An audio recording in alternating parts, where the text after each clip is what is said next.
Please remain standing. Reverend Dave Guy will begin our service with an opening prayer.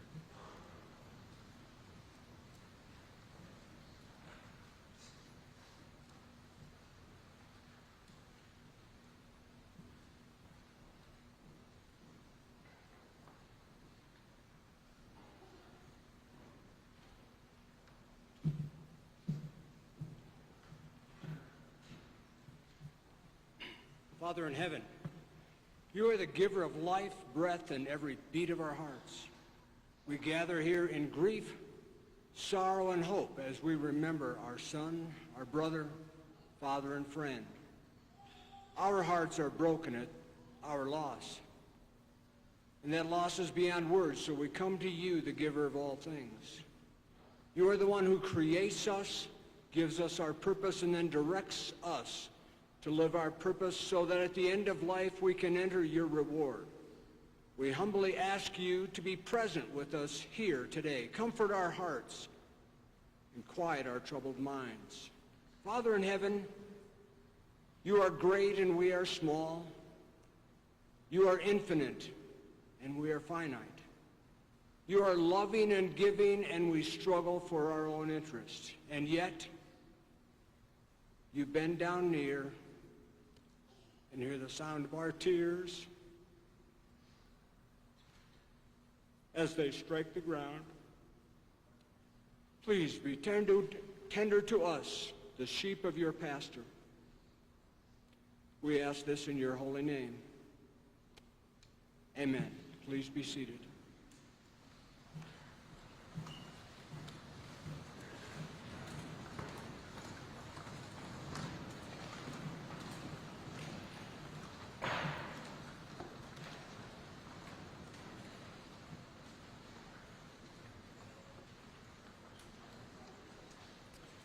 Good morning.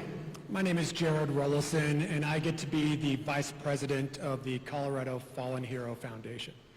It is my distinct honor to be your officiant today, and the foundation is very grateful to have been part of honoring Sergeant Michael Moran's life.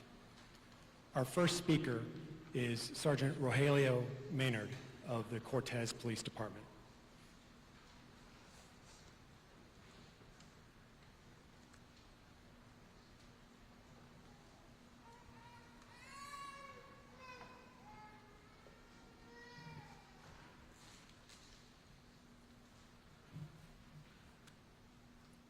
You know, like, I'm looking out here and all I can say is wow.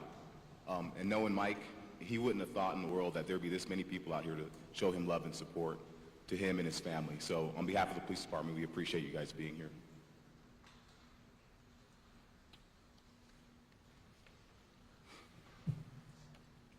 Like I said, I want to thank you all for being here to celebrate and remember the life of Sergeant Michael Moran. I'll always remember Mike as a man who found true happiness in his last days. Although Mike had a very interesting and unique personality, we all knew Mike would always have our backs. Mike was born July 6, 1977 in Rochester, Pennsylvania. He's the second child of his father, James Tommy Moran, and his mother, Angelica Moran, who passed away October 23, 2007. Mike first served his country in the United States Marine Corps. Mike was a Marine sergeant who served as a field radio operator. His service also included 2 tours in Iraq. While in the Marines, Mike met his wife, Kimber James. Mike and Kimber had 2 beautiful children, 2 beautiful daughters, Catalina and Novelyn Moran. While Mike was gone in his first tour in Iraq, he received the best news a man could hear, that he was going to be a father for the first time. Upon returning from Iraq, he met his firstborn daughter, Catalina. And Catalina is a recent graduate of Dolores High School's class of 2023.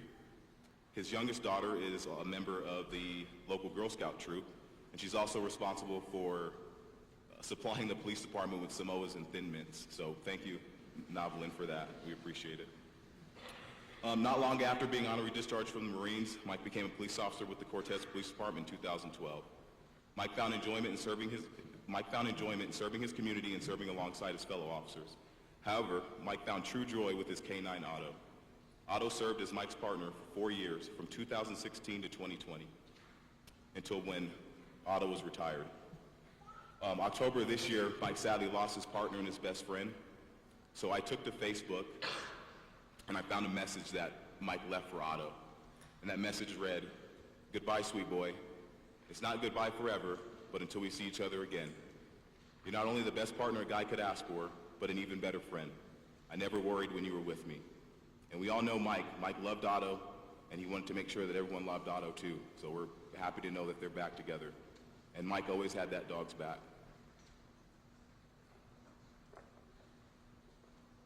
Today we lay to rest a hero, a great man, a father, a son, and a friend to many at the Cortez Police Department.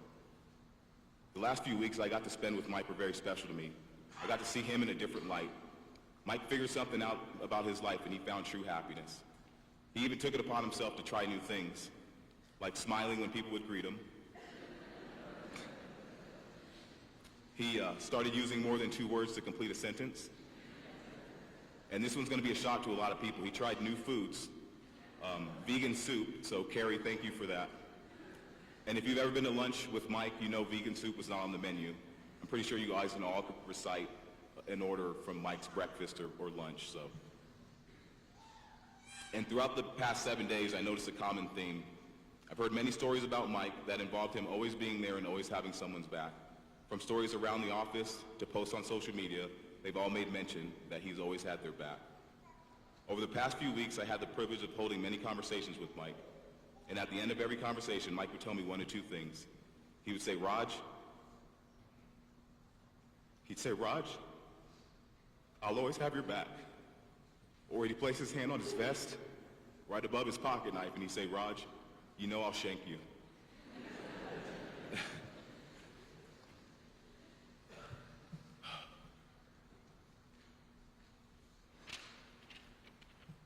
So I'm looking at these 4 words I have up here, and it says, I don't have any regret. And I had the privilege of hanging out with some guys last night that I hadn't seen in many years. Ryan Perry was one, Mark Atkins, Gary Gatsky, and some old guy that they call Uncle Larry. I don't know who he is, but you know, it made me think when I got home that night that I do have regrets. I regret that it took losing Mike for me to figure out why he was placed in my life. Sorry, Mike, I'm trying to keep my bearing, but Mike wanted me to be a leader of high integrity.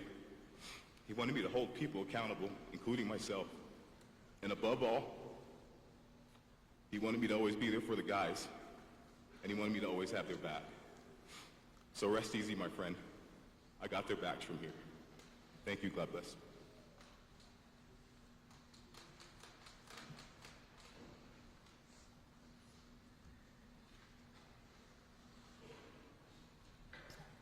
We will now hear from the Cortez Chief of Police, Vernon Knuckles.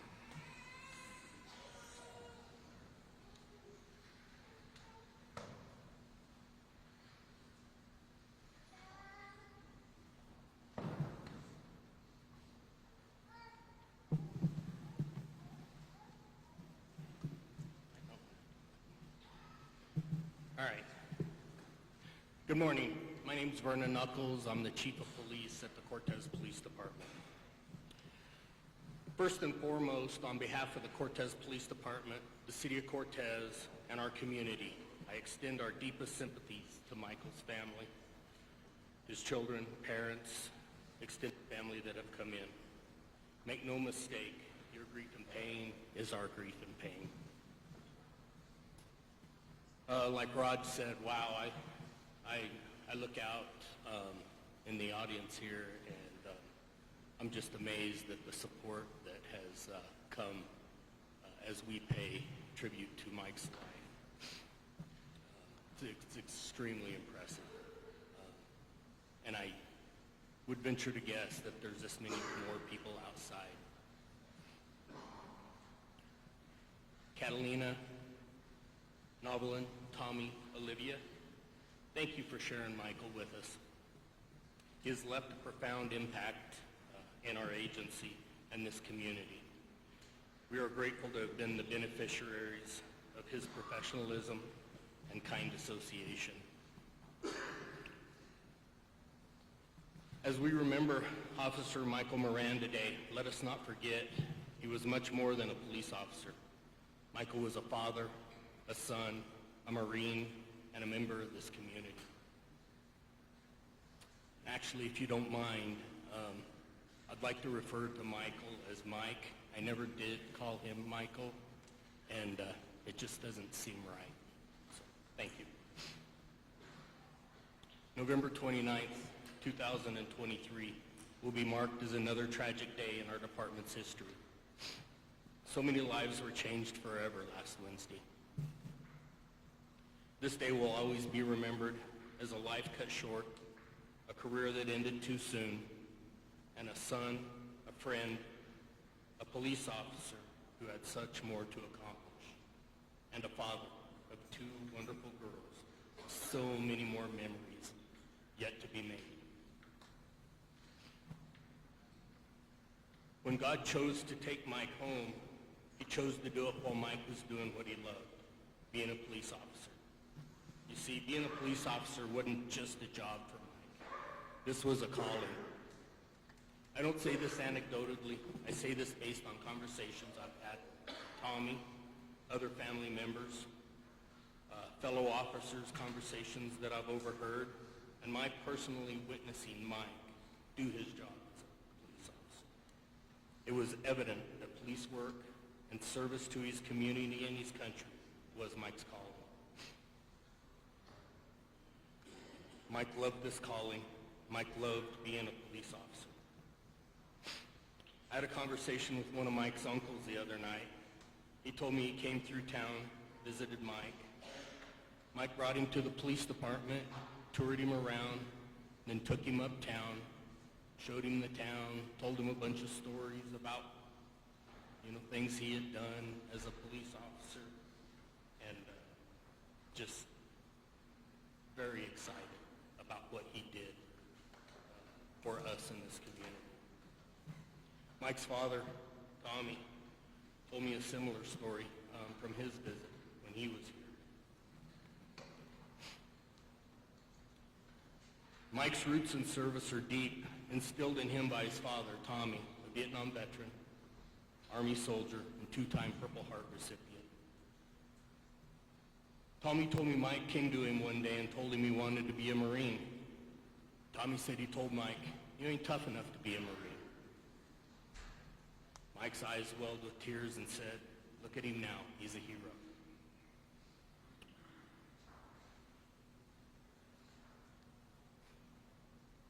You're exactly right, Tommy. Mike is a hero. Not because of how he left us, but because of how he lived his life. Mike joined the Marines, and not only was he tough enough, he excelled. Mike's service in the Marine Corps was just as impressive as his law enforcement career. Mike was a Bell UH-1N twin Huey helicopter pilot, mechanic, and a field radio operator. Mike was awarded the Combat Action Ribbon for Iraq, the Marine Good Conduct Medal twice. And if we all know Marines, it's very difficult for them to behave. So twice, right? Really, Mike? Okay. He was awarded the Iraq Campaign Medal, the Global War on Terrorism Service Medal, Sea Service Deployment Ribbon twice, the Global War on Terrorism Expeditionary Medal, Iraq, National Defense Service Medal, Presidential Unit Citation, Navy, and the Navy Unit Commendation. If you know the Marines don't hand awards out like the Army does. And I can say that because I'm in the Army. You don't get an award in the Marines if you don't deserve it. One of Mike's friends from the Marines spoke very, very highly of Mike. He said Mike could have done anything when he left the Marines, but he chose law enforcement. Again, the sense of service. Mike worked for the police department for 11 years. During that time, Mike was a patrol officer, canine officer, and patrol sergeant. Mike loved being a canine officer, but he also loved being a patrol sergeant.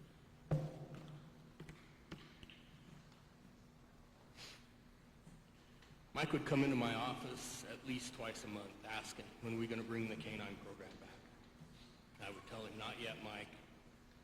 He would say, okay, and wander out. Next month, I would hear it again. But when the sergeant promotion, when a position came open for sergeant, and Mike applied, I brought him in and I told him, I said, Mike, I won't make a sergeant a canine handler. Kind of shook his head, and I was thinking in my back of my mind, this is a deal breaker for Mike, because he loved having a dog. Ultimately, Mike chose to pursue becoming a patrol sergeant, and if you ask me, he made the right decision. Mike was always good with the younger officers. He liked to take them under his wing, mentor them, teach them. As a patrol sergeant, Mike could really work and mentor with the officers on his shift. I've heard numerous accounts from our officers of how Mike would not only guide them, teach them, he would get in and actually show them how to do it. Mike made career-lasting impressions upon so many. I want to take a moment now and speak to our team, the Cortez Police Department, both sworn and non-sworn. The grace, dignity, and professionalism demonstrated in the way each of you have handled this untimely tragedy is nothing short of amazing. Without your strength, commitment, and dedication to our organization, I don't know where we'd be. I am so honored to be allowed to be numbered among you and lead this organization. Thank you. I've been asked why someone would want to be a police officer. It's surely not because we're willing to give up time with the families. It's not that we enjoy missing birthdays, missing holidays with our families, or missing our children's plays, recitals, and ball games. That's not it at all. It is because it's a calling, and it is because we get to work with police officers like Mike. Police officers who are willing to sacrifice their time for others who are often strangers, and police officers who are willing to do what Mike did on November 29th, which was to stand as a guardian and selflessly lay down his life for others, to serve as a bastion of the better angels of our nature. A commitment that is foreign and unimaginable to others outside this profession. That's why somebody would be a police officer. Today we say goodbye to Mike, but we never let him go. Mike may no longer be with us, but Mike will never be forgotten. Mike will live with us for the rest of our lives and generations to come. Catalin, Novelin, Tommy, Olivia, and all of the Moran family, you will always be a member of our police family. Do not hesitate to reach out for any reason at all. In closing, at the end of this service, we'll hear the last call for Mike. During the last call, the call sign S5 will be used for the last time. The call sign S5 will be retired in honor of Cortez Police Sergeant Michael Anthony Moran and will never be used again as long as this agency exists. Godspeed, Mike. Blessed are the peacemakers, for they will be called children of God. Thank you.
Detective Tracy Mueller of the Cortez Police Department will now offer a reflection.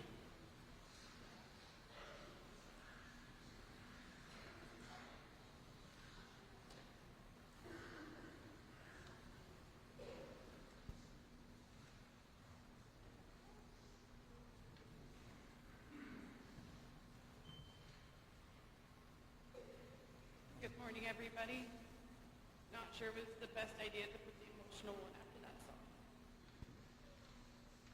So, I have to follow suit. I stand up here and I look around in just complete disbelief. Similar disbelief as to our suffering.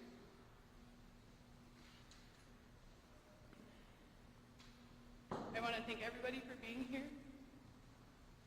And each time I see these things or I encounter the things that the foundation has provided in our community, I pick up the phone to call Mike, and I can't because he would never believe this.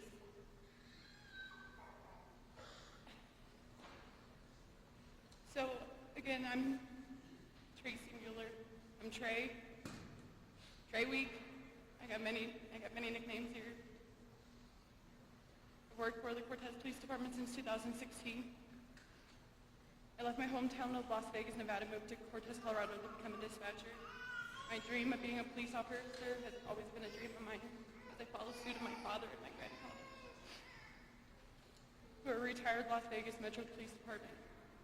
Starting from scratch in a new place, not knowing anybody, I was quiet. I had no surprise. I took a call one day for a patrol officer, Michael Moran. He was asking me for an address for a local business. Me being me, I asked him if he had a cell phone and why he couldn't look it up himself. Ooh, that set a fire that day. I don't remember his exact words, but I remember hanging up on him. Called back and said, "Did you just hang up on me?" I'm like, "Do you have a better attitude?" A short time later, Michael walked into dispatch, afraid of getting in trouble, cowered and said, "Sorry, I'm not me when I'm hungry." Lo and behold, he pulled out 2 stickers and placed them on my desk. That there, my friends, was the start of our friendship. My love for K9 Auto was also a bonding point. From that day forward, Michael and I spoke in lanes about everything and nothing at all. He asked me why I moved here, and I believed everybody else did too. I told him my parents had moved here prior to me, and that I always wanted to be a cop.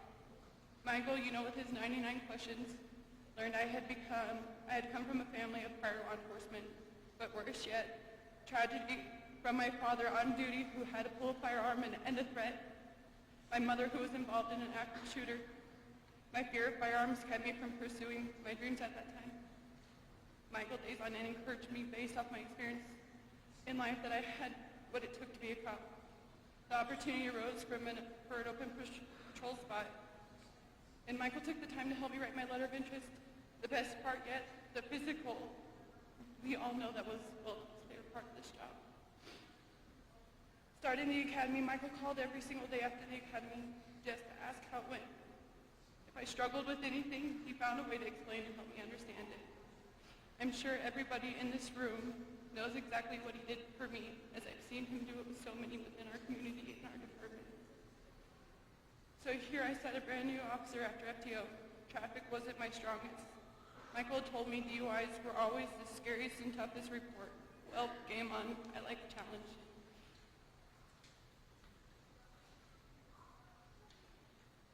I strived to catch a DUI. I wanted the tough report. I later became the SFST instructor in our department, but not because of me, but because Michael pushed me to be the best I could be and to always continue to strive. We are all lucky to have had Michael because now so many officers are successful in finding and arresting DUIs, keeping our streets and families safe. If Michael was working, you could guarantee he was behind you, but most officers will tell you how at ease they felt having him back you. It could have been the little smirk or "let's do this" statement he made. Right or wrong, Michael had your back, but guaranteed if he thought it could have been handled differently, he'd call you back to the office. Attaboy Michael, praise in peace, or praise in public, discipline in peace. Now on to some funnies. I had the privilege of always having Michael back me when I was working. I'd been working a DUI shift where I contacted a vehicle that had an overwhelming smell of coconut. Those that know me know how I can't handle that smell. After asking the basic questions, I quickly disengaged. Michael took the lead, but not before belly laughing at me gagging behind the patrol car. He separated the driver from the vehicle and continued the DUI investigation. He asked the driver about the smell, and she insisted it was a car freshener. Michael asked her to blow into his hand, quickly pulled his hand back and pointed at her. "You don't have the coronavirus, do you?" She said, "Not that I know of." And he said, "We'll skip the blowing." Realizing that what he said, he's like, the blowing part. Michael is always good for sometimes the not correct choice of words. As many officers could attest to, you could always guarantee Michael showed up and was ready to go. But you better be fast because foot pursuits were not his cup of tea. In fact, during foot pursuits, he spent more time on the ground than on his feet. Let's talk about vehicle pursuits. He couldn't keep his wheels on the ground. Seemed like the intersection of South Elm and West 3rd Street always played chicken with Michael, but he always won. Radio transmissions of "he's airborne." Michael was always a little heavy on the pedal. Stories were told about Eunice having a possible DUI vehicle being pulled over. Everything was 10-4. For those of you who don't know, that means okay. But Michael continued in hot, and all you could hear in the distance is full throttle and auto barking. Units asking each other, "What the heck is he doing?" Michael pulled in behind them, and they joked about Michael creating the Doppler effect with his speed and Otto's bark. Otto got the nickname Doppler Dog that night. Sergeant Brent Jarman reminded me of a story when he first started with the PD and was riding with Michael. There was a ball field when Brent went to lock the gate. He turned around and Otto was in full sprint at him. Brent stated he stood there still because he knew if he moved it would be bad. About 5 feet from him, Michael was able to call Otto back to him. Needless to say, both Michael and Brent peed themselves a little that night. On many occasions, Michael's vehicle would need moved to open up traffic. Little did many know that Michael kept his partition window open so Otto could ride shotgun with him. Sergeant Altman has some memories of that "oh shit" moment as he realized the growl in his ear as he moved Michael's vehicle. Otto was a good boy and just had to show a little bit of his dominance. Otto knew who the good guys were, well besides Detective Garza, who was once a treat for Otto on a residential search warrant. I'm sure many were thankful for the training Michael did with Otto as many came face to face while apprehending a suspect, right, Stefan? I recall many times hearing, "Oh goddamn, Mikey's ears are red, where's Tracy?" If we weren't taunting each other, something was wrong. Michael was not only my best friend of mine, a best friend of my husband, but he took the part of Uncle Michael. He never missed a birthday, a special event, and he always called after every game gauge.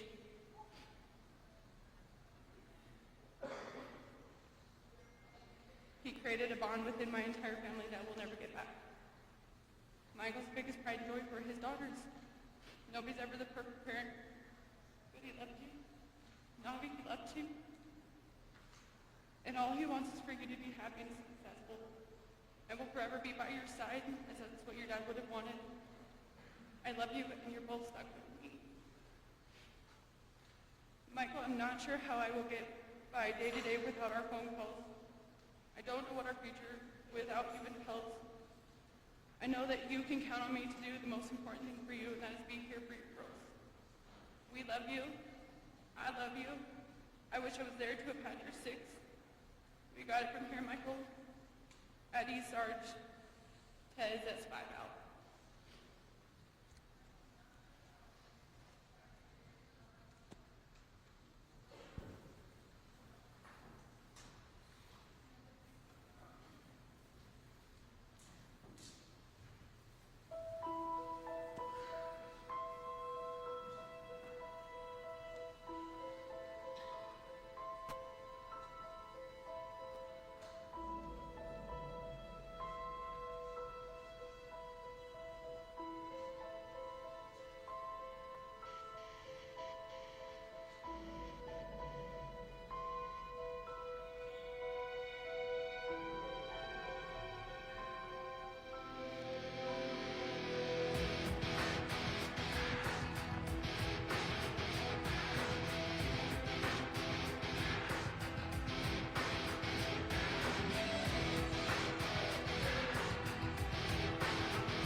We will now hear from Sergeant Moran's father, Tommy Moran.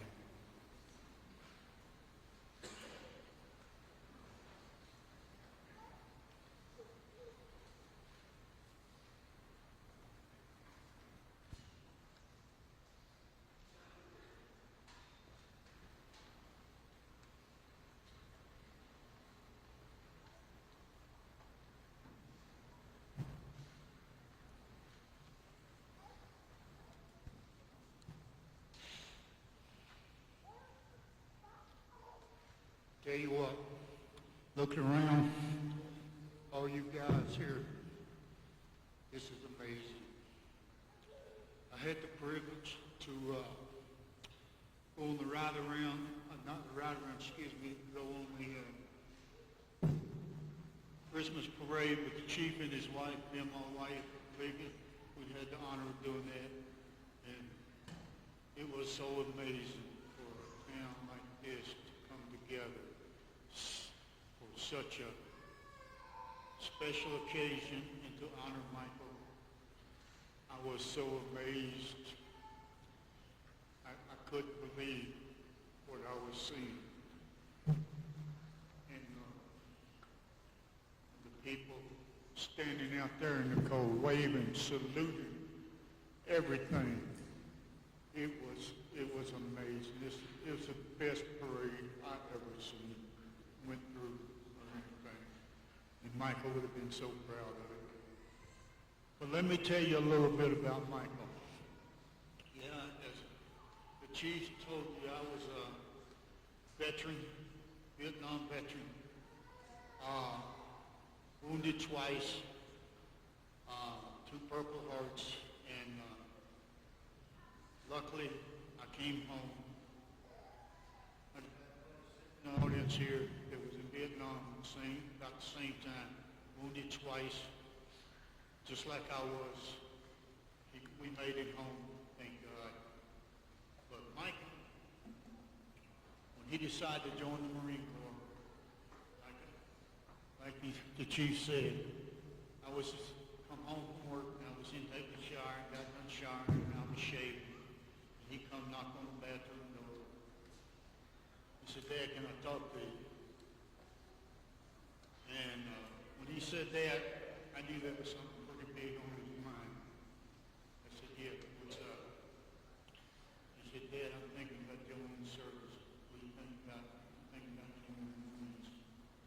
Like I said, I told him, Michael, I don't know if he told me, but that made it that much more determined that he would do it. And I was so proud of him. The day he left the Marine Corps, went through basic and all that. Sure, he had some tough times down in basic, but I talked to his drill sergeant, and he said, "You show me a Marine that don't have a tough time going through basic, and I'll tell you he's not a Marine, because they all had trouble." And said, "That's what we was here for. We was here to break them down, make men out of them." And they sure did that with my son. And I was so proud of him. The day I went to his graduation, me and his mom, I was so proud of him. And then this next tour was in Hawaii. I said, what? What in the world? But he lucked out and he got a tour over for 3 years, 4 years.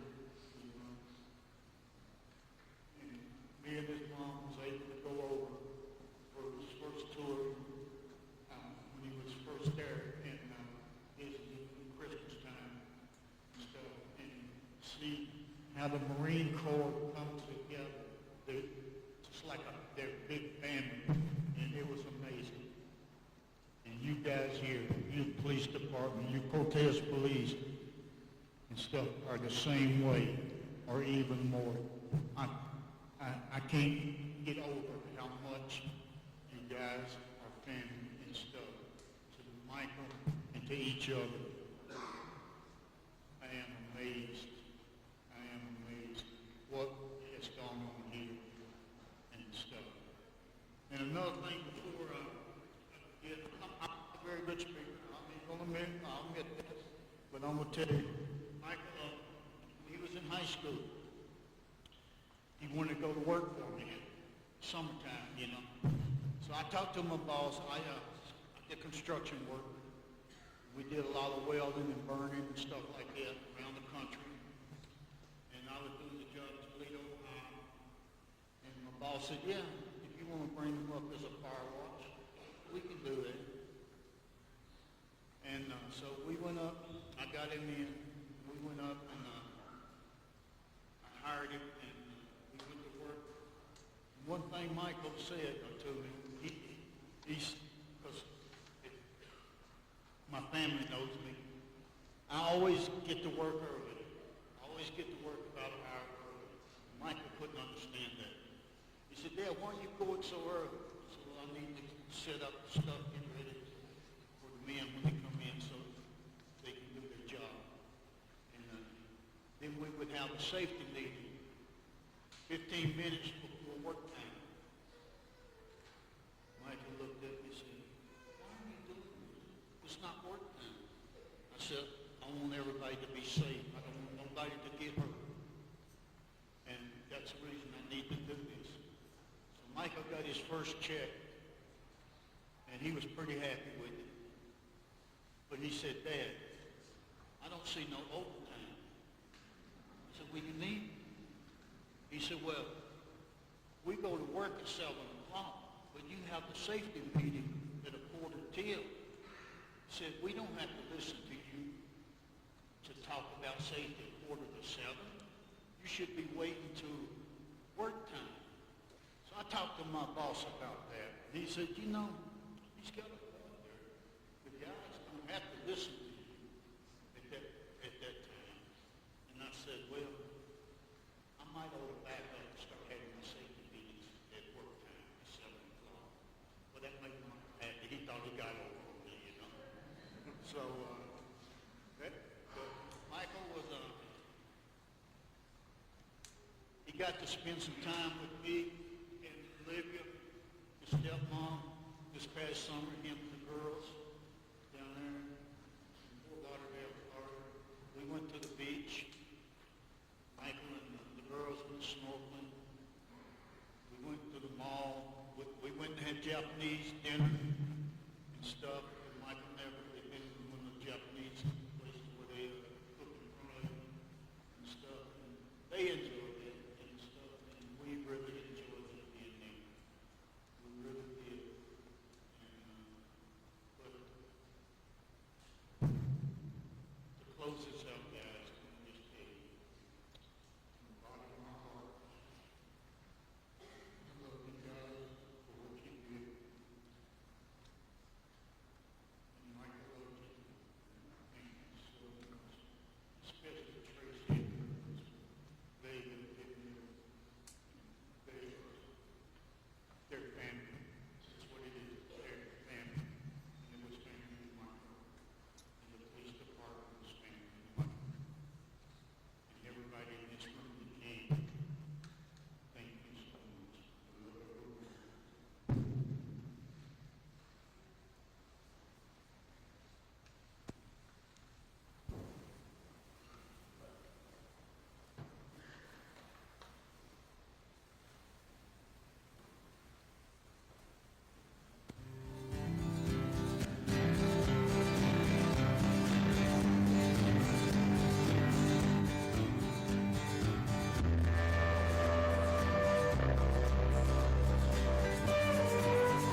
One of the things I remember about Mike is the look in his eye. You knew it when he was happy, and you knew it when he wasn't. And I want to give to you a Jewish blessing. So, eyes open. This is not a benediction. Close your eyes. It's eyes open. The Lord bless you and keep you. The Lord make his face to shine upon you and be gracious unto you. The Lord lift up his countenance upon you and give you peace, now and forever. And may God Almighty, his Son, Jesus Christ, and the Holy Spirit guide you today and forever and ever. Amen. Amen.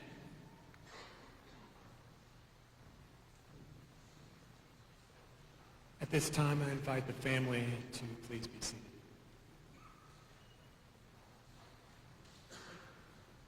For everyone else, please remain standing for the department honors.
S5 protest. S5 protest. This is the last call for S5 Sergeant Michael Anthony Moran on November 29, 2023 at 11:34. God called Protest Police Sergeant Moran home to join his beloved Cameron partner Otto. The presence with the Protest Police Department and the community will be remembered and never forgotten. Mike, rest in peace.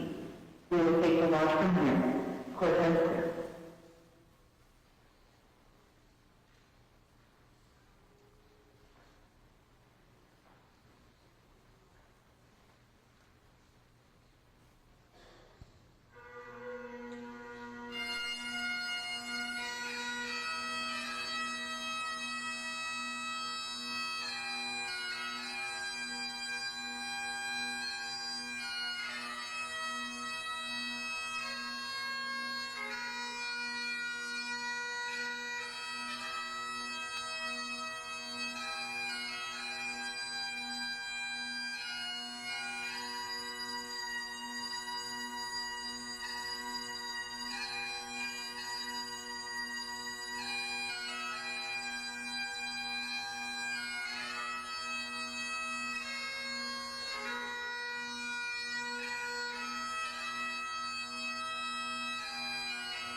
Would the family please stand?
We'll now begin to dismiss people by groups.